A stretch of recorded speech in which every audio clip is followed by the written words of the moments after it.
بسم اللہ الرحمن الرحیم۔ تفسیر عثمانی پارٹ نمبر 2۔ نحمد اللہ العلی العظیم ونصلی علی رسولہ الکریم۔ شیخ العالم المعروف بشیخ الہند حضرت مولانا محمود حسن کے مختصر سوانح حیات۔ قرآن کریم کا پیش نظر اردو ترجمہ شیخ الہند حضرت مولانا محمود حسن اسیر مالٹا کا ہے۔ حضرت شیخ الہند نے شاہ عبد القادر کے اردو ترجمے کو بامحاورہ اپنے دور کی روز مرہ کی زبان میں ڈھال کر مرتب کیا ہے، لہٰذا اس ترجمہ کلام پاک کے سلسلہ میں شیخ الہند کی مختصر سوانح عمری پیش کی جاتی ہے۔ نمبر 1۔ پیدائش: شیخ الہند حضرت مولانا محمود حسن رحمۃ اللہ علیہ 1268 ہجری میں بریلی میں پیدا ہوئے۔ ان ایام میں یہاں پر آپ کے والد ماجد جناب مولانا ذوالفقار علی صاحب بحیثیت ڈپٹی انسپکٹر مدارس مقیم تھے۔ آپ کا اصل وطن دیوبند ضلع سہارنپور ہے۔ نمبر 2۔ تعلیم اور اساتذہ: آپ نے قرآن پاک میاں جی منگلوری سے پڑھا، فارسی کی ابتدائی کتابیں مولانا عبداللطیف صاحب سے پڑھی، کتب فارسی کی تکمیل اور عربی کی ابتدائی کتابیں اپنے چچا مولانا مہتاب علی سے پڑھی۔ 15 محرم 1283 ہجری میں دارالعلوم دیوبند کا افتتاح ہوا تو آپ اس کے سب سے پہلے طالب علم ہوئے اور سب سے پہلے استاد ملا محمود مقرر ہوئے۔ 1286 ہجری میں سیاہ ستہ کی کتابیں بانی دارالعلوم دیوبند حضرت مولانا محمد قاسم ننوتوی سے پڑھیں۔ حدیث میں آپ حضرت مولانا محمد یعقوب صاحب مدرس اول دارالعلوم دیوبند کے بھی شاگرد رہے۔ 19 ذوالقعدہ 1290 ہجری کو سند فراغ حاصل کی۔ نمبر 3۔ تدریسی خدمات: آپ نے 1288 میں دارالعلوم دیوبند 88 ہجری میں دارالعلوم دیوبند میں مدرس چہارم کی حیثیت سے تدریسی خدمت کا آغاز فرمایا اور 1305 میں صدر مدرس یعنی شیخ الحدیث کے درجہ پر فائز ہوئے۔ آپ 1299 تا 1305 ہجری یعنی 16 سال تک بحیثیت مدرس خدمات انجام دیتے رہے۔ 1305 سے 1333 تک شیخ الحدیث کی حیثیت سے بحسن خوبی طلباء دارالعلوم کو فیض یاب فرماتے رہے۔ 44 سال کی عمر میں اس مدت میں ہزاروں تشنگان علم نے آپ کے فیوز سے سیراب ہو کر دنیا کے کونا کونا میں علم کی شمع روشن کی۔ نمبر 4۔ سیاسی زندگی: ایک طرف آپ کی زندگی کا مقصد اشاعت دین تھا، دوسری طرف آپ آزادی ہند کے دل و جان سے خواہاں تھے، یعنی آپ چاہتے تھے کہ ہندوستان سے انگریز کا تسلط ختم کیا جائے۔ جنگ بلقان 1330 ہجری میں آپ نے بڑھ چڑھ کر ترکوں کی مدد کی اور کافی رقم چندہ کی شکل میں اکٹھی کر کے ان کو بھیجی، یہاں تک کہ دارالعلوم کے طلباء اور اساتذہ کو بھی اس کام میں مصروف کر کے کچھ دنوں کے لیے مدرسہ بند کر دیا۔ آپ کی ذات علم و سیاست کا محور تھی۔ 1327 ہجری میں آپ نے جمعیت الانصار کی بنیاد ڈالی، جس کے امیر آپ اور مولانا عبید اللہ سندھی سیکٹری مقرر ہوئے۔ اس کے اجلاس اپریل 1329 میں بمقام مراد آباد، 1330 ہجری میں بمقام میرٹھ، 1331 ہجری میں بمقام شملہ منعقد ہوئے۔ ان اجلاسوں کی ہندوستان میں دھوم مچ گئی اور حکومت برطانیہ بھی چونک پڑی۔ آپ نے سلاطین اسلام کو متحد کر کے ہندوستان پر حملہ کرنے کی اسکیم بھی تیار کی اور مولانا عبید اللہ سندھی کو کابل روانہ کیا تاکہ اس کو عملی جامہ پہنایا جائے، اور خود حجاز مقدس تشریف لے گئے۔ وہاں پر غالب پاشا، انور پاشا اور ترکی کے دیگر وزراء کو اسکیم سے آگاہ کیا۔ نمبر 5۔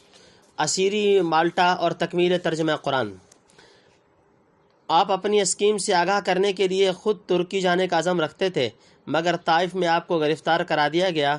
18 ربیع الاول 1335 ہجری میں بروز جمعہ کسی انسپکٹر کی نگرانی میں روانہ کر کے 27 ربیع الاول 1335 ہجری کو مالٹا پہنچائے گئے۔ آپ پر بغاوت کے الزام میں مقدمہ چلایا گیا اور 1335 ہجری میں مالٹا ہی میں قید کر دیا گیا۔ آپ 29 ربیع الثانی 1335 ہجری کو مالٹا پہنچے اور شوال 1335 ہجری سے ترجمہ کلام پاک کا سلسلہ پھر شروع کیا۔ اس طرح 2 شوال 1336 ہجری کو 1 سال کی قلیل مدت میں اس کی تکمیل ہوئی۔ سورہ نساء تک تفسیری حواشی بھی انہی ایام میں لکھے گئے۔ چند سال بعد رہائی ہوئی اور 1338 کو دیوبند پہنچ کر تحریک خلافت میں زور و شور سے حصہ لیا۔ وفات: ہندوستان میں تحریک خلافت اور حریت کے شعلے بھڑک رہے تھے۔ اسی دوران آپ جامعہ ملیہ کا سنگ بنیاد رکھنے کے لیے علی گڑھ تشریف لے گئے۔ واپسی میں سخت بیمار ہو گئے اور دہلی پہنچے، جہاں پر ڈاکٹر مختار احمد انصاری نے علاج کیا۔ آرام ہوا تو ملیریا کے عارضے میں مبتلا ہو گئے۔ 18 ربیع الاول 1339 کو دہلی میں دائمی اجل کو لبیک کہا۔ انا للہ و انا الیہ راجعون۔ شاگرد: ویسے تو آپ سے ہزاروں طلباء کو شرف تلمذ حاصل ہوا، لیکن ان میں استاد الاساتذہ حکیم الامت حضرت مولانا اشرف علی تھانوی صاحب رحمۃ اللہ علیہ، حضرت مولانا سید محمد انور شاہ کشمیری رحمۃ اللہ علیہ، حضرت مولانا حبیب الرحمان صاحب محتمم دارالعلوم دیوبند، حضرت مولانا حسین احمد مدنی، حضرت مولانا عبید اللہ سندھی، مفتی اعظم ہند، حضرت مولانا مفتی محمد کفایت اللہ صاحب شاہ جہان پوری ثم دہلوی، شیخ الاسلام حضرت مولانا شبیر احمد عثمانی، حضرت مولانا مرتضی حسن چاند پوری، مولانا ثناء اللہ صاحب امرتسری اور حضرت مولانا عزیر گل صاحب کاکا خیلی وہ قابل ذکر ہستیاں ہیں جن کے فیوز آج بھی عالم اسلام میں جاری و ساری ہیں۔ نحمدہ اللہ العلی العظیم ونصلی علی رسولہ الکریم۔ بسم اللہ الرحمن الرحیم۔ شیخ الاسلام حضرت علامہ شبیر احمد عثمانی کی مختصر سوانح حیات۔ شیخ الہند نور اللہ مرقدہ کے اردو ترجمہ پر علامہ شبیر احمد عثمانی نے تفسیری حواشی تحریر فرمائے ہیں، جن کو تفسیر عثمانی کے نام سے بھی موسوم کیا جا سکتا ہے۔ اس کی مقبولیت کا اندازہ اس سے ہوتا ہے کہ قرآن کریم کے یہ نسخے ہزاروں کی تعداد میں ہند و پاک میں شائع ہو چکے ہیں، اور انشاءاللہ یہ صدقہ جاریہ قیامت تک قائم و دائم رہے گا۔ آپ کی مختصر سوانح عمری پیش کی جاتی ہے۔ نمبر 1، پیدائش۔ آپ 10 محرم 1305 ہجری میں بمقام بنجور پیدا ہوئے، جہاں پر آپ کے والد ماجد جناب مولانا فضل الرحمان صاحب ڈپٹی انسپکٹر مدارس تھے۔ نمبر 2، نام اور سلسلہ نسب۔ آپ کا نام ان کے والد صاحب نے فضل اللہ رکھا، بعد میں گھر والے شبیر احمد کہنے لگے، جو غالباً عشرہ محرم میں پیدائش کی نسبت سے ہوگا۔ آپ اسی نام سے مشہور و معروف ہوئے۔ آپ کا شجرہ نسب حضرت عثمان غنی رضی اللہ تعالیٰ عنہ سے 43ویں پشت میں ملتا ہے۔ مفتی اعظم ہند حضرت مولانا مفتی عزیز الرحمان صاحب اور حضرت مولانا حبیب الرحمان صاحب محتمم دارالعلوم دیوبند آپ کے علاتی بھائی ہیں۔ تعلیم اور اساتذہ۔ آپ کی تعلیم کا آغاز 1312 ہجری میں جناب حافظ محمد عظیم صاحب سے ہوا، اور آپ نے ان سے اردو کی ابتدائی کتابیں پڑھیں۔ فارسی کی تعلیم 1314 ہجری میں منشی منظور احمد صاحب اور مولانا یاسین صاحب صدر مدرس شعبہ فارسی دارالعلوم دیوبند والد ماجد حضرت مولانا مفتی محمد شفیع صاحب مدظلہم مفتی اعظم پاکستان سے حاصل کی۔ عربی تعلیم 1319 ہجری میں دارالعلوم دیوبند ہی میں شروع کی، جہاں پر آپ کے اساتذہ میں مولانا غلام رسول صاحب، مولانا حکیم محمد حسن صاحب اور بالخصوص حضرت شیخ الہند مولانا محمود الحسن صاحب تھے۔ 1325 ہجری میں دورہ حدیث درجہ اول میں پاس کر کے سند فراغت حاصل کی۔ نمبر 4، تدریسی خدمات۔ ویسے تو آپ دوران تعلیم ہی طلباء کو پڑھایا کرتے تھے، مگر باقاعدہ پڑھانے کی ابتدا 1325 ہجری میں دارالعلوم دیوبند میں ہوئی، اور 1326 ہجری میں مدرسہ عالیہ فتح پوری دہلی میں صدر مدرس کی حیثیت سے دہلی تشریف لے گئے۔ 1328 ہجری میں مجلس شورا دارالعلوم دیوبند کے اصرار پر آپ دوبارہ دیوبند تشریف لے آئے، اور 1348 ہجری میں آپ جامعہ اسلامیہ ڈھابیل ضلع سورت میں تشریف لے گئے، وہاں تفسیر و حدیث کے درس دیتے رہے، اور 1352 میں حضرت مولانا سید محمد انور شاہ کشمیری کی وفات کے بعد آپ شیخ الحدیث کے عہدے پر فائز ہوئے۔ 1354 ہجری میں اراکین دارالعلوم دیوبند کے اصرار پر صدر محتمم کی حیثیت سے اعزازی خدمات سر انجام دیتے رہے۔ 1362 ہجری میں دارالعلوم سے علیحدگی اختیار فرمائی، اور ڈھابیل والوں کی درخواست پر دوبارہ ڈھابیل تشریف لے گئے۔ نمبر 5، سیاسی زندگی۔ شیخ الاسلام حضرت علامہ شبیر احمد عثمانی متبحر عالم، فقیہ، محدث و مفسر ہونے کے ساتھ ساتھ اعلیٰ درجے کے سیاسی رہنما بھی تھے۔ درس و تدریس ہی کے ساتھ آپ نے اپنی سیاسی سرگرمیاں بھی جاری رکھی۔ آپ کو تحریر و تقریر کا خداداد ملکہ حاصل تھا۔ آپ نے 1329 ہجری سے 1331 تک جمعیت الانصار کے جلسوں میں تقریریں کی اور مقالے پڑھے۔ تحریک خلافت کے دوران جمعیت ہند کے اجلاس میں تحریک خلافت کے دوران جمعیت علماء ہند کے اکثر جلسوں میں تقریریں کی اور ملکی و مذہبی خدمات انجام دیں۔ 1339 میں آپ اپنا مقالہ ترک موالات جمعیت علماء ہند کے اجلاس میں پڑھا جو آپ کا علمی شاہکار تھا۔ آپ 1338 سے 1366 تک جمعیت علماء ہند میں شریک رہے۔ 1366 میں مسلم لیگ میں شریک ہو کر تحریک پاکستان کو زبردست تقویت پہنچائی۔ آپ نے اپنی تقریروں اور خطبوں کے ذریعے مسلم لیگ میں جان ڈال دی۔ قیام پاکستان میں مولانا عثمانی کا بڑا ہاتھ ہے۔ 1366 ہجری میں سرحد ریفرنڈم کے سلسلے میں آپ نے اپنے شاگرد علماء کے ذریعے اہل سرحد کو پاکستان کے حق میں ہموار کیا، جس کے نتیجہ میں اہل سرحد نے پاکستان میں شمولیت کا فیصلہ کیا۔ قائد اعظم کے بعد آپ ہی کی کوششوں کے نتیجے میں 14 رجب 1366 ہجری کو قیام پاکستان کا اعلان ہوا اور 27 رمضان المبارک 1366 شب قدر میں پاکستان معرض وجود میں آیا۔ آپ 1369 کو تقریبات پاکستان میں شریک ہونے کے لیے دیوبند سے کراچی پہنچ گئے تھے۔ قائد اعظم نے رسم پرچم کشائی آپ ہی کے دست مبارک سے کرائی۔ پاکستان کی دستور ساز اسمبلی کا افتتاح بھی آپ ہی نے فرمایا۔ آپ کی کوششوں سے دستور ساز اسمبلی میں قرارداد مقاصد پاس ہوئی۔ نمبر 6 انتقال۔ آپ 1369 کو وزیر اعظم بہاولپور کی درخواست پر جامعہ اسلامیہ بہاولپور کے افتتاح کے لیے تشریف لے گئے۔ 21 صفر کی شب کو بخار ہوا اور صبح تک طبیعت ٹھیک ہو گئی، لیکن 9 بجے صبح سینہ میں تکلیف ہو گئی اور 21 صفر 1369 ہجری بروز منگل 11:40 پر 64 سال 1 ماہ 12 یوم کی عمر میں آپ نے داعی اجل کو لبیک کہا۔ انا للہ و انا الیہ راجعون۔ بسم اللہ الرحمن الرحیم۔ مقدمہ۔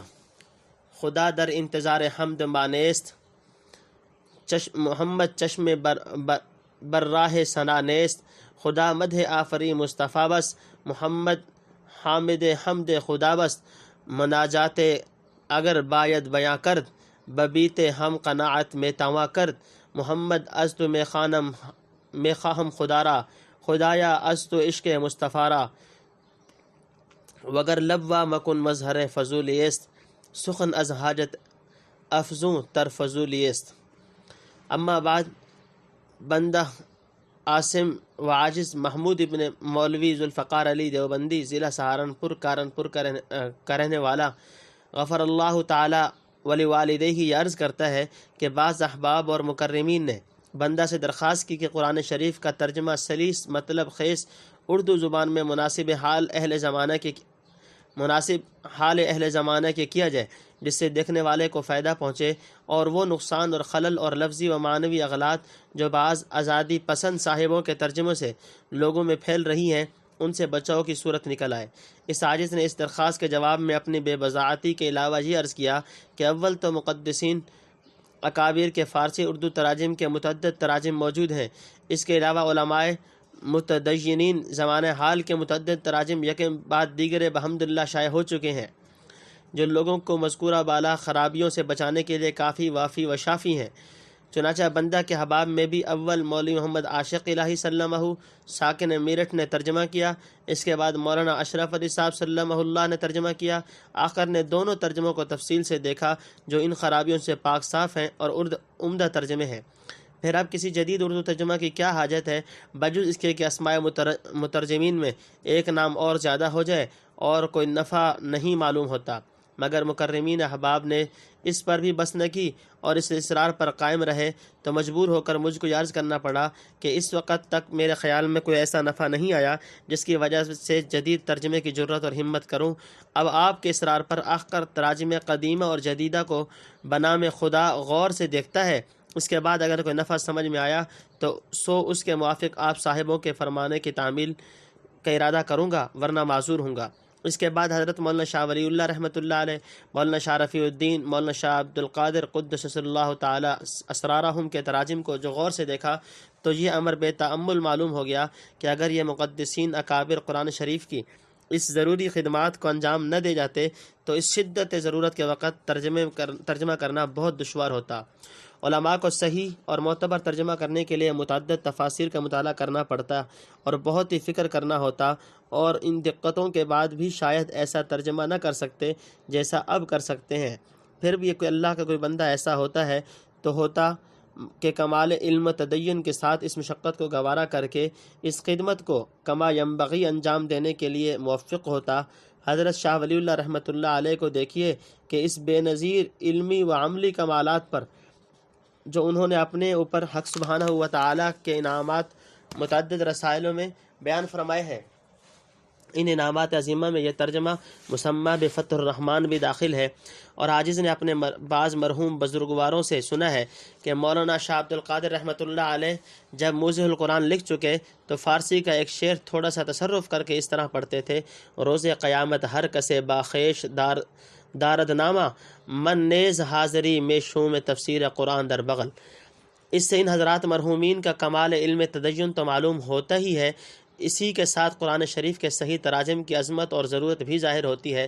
بالجملہ اگر اکابر مرحومین ہماری ضرورت اور منفعت کو احساس فرما کر پہلے ہی اس کا انتظام نہ کر جاتے تو آج اس کثرت اور سہولت کے ساتھ ہم کو تراجم کلام الہی اچھے سے اچھے ہرگز میسر نہ ہوتے، اور کچھ عجب نہ تھا کہ جیسے خود ہندوستان میں بہت سی زبانیں اور دیگر ممالک میں مسلمانوں کی بڑی بڑی قومیں اس نعمت اور عزت سے خالی یا مثل خالی کے ہیں، ہم بھی اسی نکبت میں مبتلا ہوتے۔ فجزاہم اللہ عنا وعن جمیع المسلمین احسن الجزاء وافضل الجزاء والحمد للہ۔ اسی کے ساتھ یہ بات بھی دل نشین ہو گئی کہ ہر چند ترجمہ تحت لفظی میں بعض خاص فائدے ہیں، مگر ترجمے سے جو اصلی فائدہ اور بڑی غرض یہ ہے کہ ہندوستانیوں کو قرآن شریف کا سمجھنا آسان ہو جائے۔ یہ غرض جس قدر بامحاورہ ترجمے سے حاصل ہو سکتی ہے، تحت لفظی ترجمے سے کسی طرح ممکن نہیں۔ چنانچہ شاہ عبد القادر رحمۃ اللہ علیہ نے جو بامحاورہ ترجمہ کے بانی اور امام ہیں، انہوں نے بامحاورہ ترجمے کو اختیار فرمانے کی یہی وجہ بیان کی ہے، اور یہی وجہ ہے جو اسلاف ممدوحین کے بعد اس زمانے میں جس نے اس میدان میں قدم رکھا، اس نے جناب شاہ صاحب ممدوح کا اتباع کیا اور بامحاورہ ترجمہ کرنے کو اختیار کیا، جس پر کسی کا شعر یاد آتا ہے: ہر مرغ کے پرزد بتمنا یاسیری، اول بشگوں کر طواف قف سے ماں۔ اور یہ امر بھی خوب معلوم ہو گیا کہ جیسے شاہ رفیع الدین رحمۃ اللہ علیہ کا یہ کمال ہے کہ تحت لفظی ترجمے کا التزام کر کے ایک ضروری حد تک سہولت اور مطلب خیزی کو بھی ہاتھ سے جانے نہیں دیا، ایسے ہی حضرت مولانا عبد القادر صاحب کا یہ کمال ہے کہ بامحاورہ ترجمے کا پورا پابند ہو کر پھر نظم و ترتیب کلمات قرآنی اور معانی لغویہ کو اس حد تک نباہا کہ زیادہ کہتے ہوئے تو ڈرتا ہوں، مگر اتنا ضرور کہتا ہوں کہ ہم جیسوں کا ہرگز کام نہیں۔ اگر ہم ان کے کلام کی خوبیوں کو اور ان اغراض اور اشارات کو جو ان کے سیدھے سیدھے مختصر الفاظ میں ہیں سمجھ جائیں تو ہم جیسوں کے فخر کے لیے یہ امر بھی کافی ہے۔ اس کے بعد ہم کو ضرور ہوا کہ خاص طور پر حضرت مولانا شاہ عبد القادر کے ترجمہ بامحاورہ مسمى موضح القرآن کو دیکھ کر اول یہ سمجھیں کہ جناب شاہ صاحب ممدوح کا ترجمہ، جس کا اپنی نوعیت میں اول و افضل ہونا جملہ اہل علم و فہم اور ارباب انصاف و دیانت کو مسلم ہے، اس میں ایسے امور کیا ہیں جن کی وجہ سے ہم کو دوسرے کسی ترجمہ کی ضرورت ہو؟ پھر یہ دیکھیں جو تراجم جدیدہ ہیں اس زمانے میں شائع ہو چکے ہیں، ان سے ہماری وہ ضروریات پوری ہو گئیں یا اب تک کچھ باقی ہیں کہ جس کے پورا کرنے کے لیے اور ترجمے کی ابھی تک حاجت چلی جاتی ہے؟ امر اول کی بابت جہاں تک ہم نے ملاحظہ کیا اور دیگر حضرات نے بھی اس کی تصدیق فرمائی، کل دو باتیں ایسی پائی گئیں جن کی وجہ سے عام طور پر لوگ ترجمہ موصوف سے نفع اٹھانے میں قاصر ہیں۔ اول، بعض کلمات و محاورات کا اس زمانے میں متروک یا قریب بمتروک ہو جانا۔ دوسرے، چونکہ حضرت شاہ صاحب مرحوم کلمات قرآنی کے موافقت اور مطابقت کا خیال زیادہ فرماتے ہیں اور شرائط ترجمہ کے پابندی بہت کرتے ہیں، اس لیے بعض مواقع میں بوجہ اختصار عبارت آج کل کی سہولت پسند طبائع کو مطلب سمجھنے میں بہت دقت معلوم ہوتی ہے۔ باقی رہا امر ثانی، تو یہ بات تو سب جانتے ہیں کہ اس زمانے میں اردو بامحاورہ طرز پر بکثرت تراجم یکے بعد دیگر شائع ہو چکے ہیں، سو ان میں بالیقین بعض تراجم ایسے بھی ہیں جو علماء معتبر اہل علم و دیانت کی لوجہ اللہ سعی کا نتیجہ ہے، اور بعض کو ہم نے بھی تفصیلی نظر سے دیکھا ہے۔ ہمارے نزدیک وہ تراجم بے شک ہماری اس حاجت کو پورا کرنے کے لیے کافی ہیں جو اس زمانہ میں حضرت شاہ صاحب رحمۃ اللہ علیہ کے بے نظیر ترجمہ میں اہل زمانہ کو پیش آ رہی تھی۔ جزاہم اللہ سبحانہ عنا وعن جمیع المسلم الہند خیرا۔ اور ان تو مفاسد سے بچانے کے لیے بھی مفید ہیں، جو بعض آزاد خیال صاحبوں کے تراجم میں موجود ہیں۔ اس لیے امر ثانی کی بابت اس عاجز کی یہ رائے کہ وہ نزاکت و لطافت اور ہر امر کی رعایت جو حضرت شاہ صاحب رحمۃ اللہ علیہ کے ترجمہ کے امتیازات اور خصوصیات میں شمار ہوتی ہیں، ان کا تو ذکر نہیں، باقی وہ امر جو ترجمہ سے مقصود اصلی اور غرض ضروری ہے، یعنی کلام الہی جل جلالہ کا صحیح مطلب سلف صالحین کے ارشادات کے موافق سہولت کے ساتھ مسلمانان ہند کی سمجھ میں آ سکے، اس امر کے لیے تراجم جدیدہ جو اہل علم و دیانت کی توجہ سے شائع ہو چکے ہیں وہ بالکل کافی اور وافی ہیں۔ ہم کو کسی جدید ترجمہ کی اس وقت حاجت نہیں رہی۔ شکر اللہ تعالی مساعیہم، ہم فخر و مسرت کے ساتھ حق سبحانہ و تعالیٰ کا شکر ادا کرتے ہیں جب ہم یہ دیکھتے ہیں کہ ہمارے معتبر علماء کے حسن سعی سے تراجم مفیدہ قدیمہ اتنے شائع ہو چکے ہیں کہ ایسے اور اتنے تراجم ہم کو کسی عجمی زبان میں نظر نہیں آتے۔ ذالک من فضل اللہ علینا۔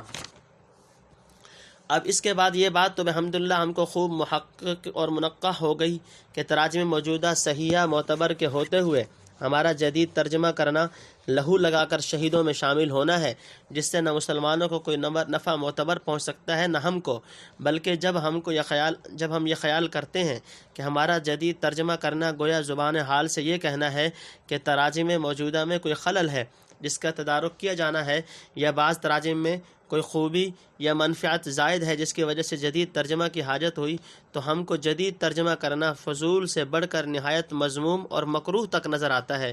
نعوذ باللہ من شرور انفسنا۔ خیر، یہ بات تو خوب دل نشین نقطہ ہو گئی، اور ظاہر ہے کہ اس کا مقتضی یہ تھا کہ ترجمہ کلام الہی کے متعلق اب ہم کچھ ارادہ نہ کرتے، مگر اس چھان بین اور دیکھ بھال میں تقدیر الہی سے یہ بات دل میں جم گئی کہ حضرت شاہ صاحب رحمۃ اللہ علیہ کا افضل و مقبول مفید ترجمہ رفتہ رفتہ تقویم و پارینہ نہ ہو جائے، یہ کس قدر ناقدر دانی اور بدقسمتی بلکہ کفران نعمت ہے، اور وہ بھی سرسری عذر کی وجہ سے، اور عذر بھی وہ جس میں ترجمہ کا کوئی قصور نہیں۔ اگر قصور ہے تو لوگوں کی طلب کا قصور ہے، اگر دیکھنے والے غور سے دیکھیں اور جو غور کے بعد بھی سمجھ میں نہ آئے اس کو جاننے والوں سے دریافت کریں تو پھر سب کام سہل ہو جائے۔ چنانچہ حضرت ممدوح نے خود شروع میں لکھ دیا ہے کہ قرآن شریف کے معانی بغیر سند کے معتبر نہیں اور بغیر استاد کے معلوم نہیں ہوتے۔ علاوہ ازیں عوام کو یہ دشواری تو سب ترجموں میں پیش آتی ہے، حضرت شاہ صاحب کے ترجمہ میں کچھ زیادہ صحیح، اس لیے اس ننگے خلائق کو یہ خیال ہوا کہ حضرت شاہ صاحب ممدوح کے مبارک مفید ترجمہ میں لوگوں کو جو خلجان ہے، یعنی بعض الفاظ و محاورات کا متروک ہو جانا، دوسرے بعض مواقع میں ترجمہ کے الفاظ کا مختصر ہونا، جو اصل میں تو ترجمہ کی خوبی تھی، مگر ابنائے زمانہ کی سہولت پسندی اور مذاق طبیعت کی بدولت اب یہاں تک نوبت آ گئی کہ جس سے ایسے مفید و قابل قدر ترجمہ کے متروک ہونے کا اندیشہ ہوتا ہے۔ سو اگر غور و احتیاط کے ساتھ ان الفاظ متروکہ کی جگہ الفاظ مستعملہ لے لیے جائیں اور اختصار و اجمال کے موقعوں کو تدبر کے ساتھ کوئی لفظ مختصر زائد کر کے کچھ کھول دیا جائے تو پھر انشاءاللہ حضرت شاہ صاحب رحمۃ اللہ علیہ کا یہ صدقہ فاضلہ بھی جاری رہ سکتا ہے، اور مسلمانان ہند بھی اس کے فوائد مخصوصہ سے خالی نہ رہ جائیں گے۔ اس مضمون کو سوچ کر جو اپنے مکرمین مخلصین کی خدمت میں پیش کیا تو ان حضرات نے بھی اس عاجز کی رائے سے اتفاق ظاہر فرمایا۔ یہی بات دل نشین ہو گئی کہ مستقل ترجمہ سے یہ امر زیادہ مناسب اور مفید ہے کہ موضح القرآن میں جو شکایت پیدا ہو گئی ہے اس کے رفع کرنے میں کوشش کی جائے۔ جب یہاں تک نوبت پہنچ چکی تو یہ عاجز بنام خدا اس خدمت کے انجام دینے کے لیے تیار ہو بیٹھا، گویا دوشالہ میں کمبل سے جگہ جگہ رفع کرنے کا ارادہ کیا۔ جب ایک ثلث قرآن کا ترجمہ کر چکا تو بوجہ بعض عوارض ایسا طویل حرج پیش آیا کہ ترجمہ کی تکمیل کی توقع بھی دشوار ہو گئی، مگر بتوفیق الہی عین ایام حرج میں اتنا اطمینان نصیب ہو گیا کہ ترجمہ موصوف باطمینان 1336 میں پورا کر لیا۔ ان ربی لطیف لما یشاء والحمد للہ۔ اب حق تعالیٰ کو منظور ہے تو انہی احباب مکرمین کی خدمت میں اس ترجمہ کو پیش کر کے تفصیلی نظر کی درخواست کریں گے۔ اگر ہماری یہ پیوند کاری ان حضرات کے نزدیک مفید و مناسب سمجھی گئی تو انشاءاللہ شائع ہو جائے گا، ورنہ مجبوراً جہاں ہے وہیں رہے گا۔ شعر: گو نالا نارسا ہو نہ ہو آہ میں اثر، میں نے تو درگزر نہ کی جو مجھ سے ہو سکا۔ اب اس کے بعد مناسب ہے کہ حضرت شاہ صاحب کے اصل ترجمے کی بابت اور نیز اپنی ترمیم کے متعلق چند ضرور مفید باتیں عرض کر دی جائیں، جن سے دیکھنے والوں کو بالاجمال دونوں ترجموں کی حالت اور کیفیت بھی معلوم ہو جائے، اور بعض شبہات جن کے پیش آنے کا کھٹکا ہوتا ہے وہ بھی دفع ہو جائیں۔ سو حضرت شاہ صاحب رحمۃ اللہ علیہ نے شروع میں اپنے ترجمہ کے نسبت اتنا مضمون تو خود فرما دیا ہے کہ ہندی اور عربی زبان کا محاورہ ہرگز موافق نہیں، اس لیے اگر قرآن شریف کی ترتیب کے موافق ہر لفظ کا جدا جدا ترجمہ کیا جائے، یعنی تحت لفظی، تو ہندیوں کی سمجھ میں آنا دشوار ہو، اس لیے ہم نے مجموعہ آیات کی پابندی کی ہے، ہر لفظ کی پابندی نہیں کی، یعنی ہندی محاورہ کے موافق ترجمہ کیا ہے، تحت لفظی نہیں کیا۔ یہ حضرت ممدوح کے ارشاد کا خلاصہ ہے، مگر اس میں اجمال بہت ہے۔ اس ارشاد سے یہ تو معلوم ہو گیا کہ حضرت ممدوح اپنے ترجمہ میں ہر لفظ کی پابندی نہ کریں گے، ہاں آیت کی پابندی ضروری ہے، مگر یہ معلوم نہیں ہوا کہ اس عدم پابندی کی کیا حد ہے، اور کہاں تک اس عدم پابندی کو حضرت ممدوح نے اپنے ترجمہ میں اختیار اور استعمال فرمایا، اور کتنی تقدیم و تاخیر کو جائز رکھا، یعنی بقدر ضرورت و حاجت کسی لفظ کو آگے یا پیچھے کر لیا، یا صرف آیت کے احاطہ میں رہ کر پھر کسی تقدیم و تاخیر کی پرواہ نہیں کی، تھوڑی ہو یا زیادہ، ضروری ہو یا غیر ضروری، ایک تغیر ہو یا متعدد۔ اس کے سوا حضرت شاہ صاحب نے یہ امر اجمالاً بھی نہیں بیان کیا کہ ہم نے اپنے ترجموں میں کس امر کا خیال رکھا ہے اور اس میں کیا خوبیاں اور فوائد ہیں۔ سو آخر دونوں باتوں کو مفید سمجھ کر ان کی نسبت کچھ عرض کرنا چاہتا ہے۔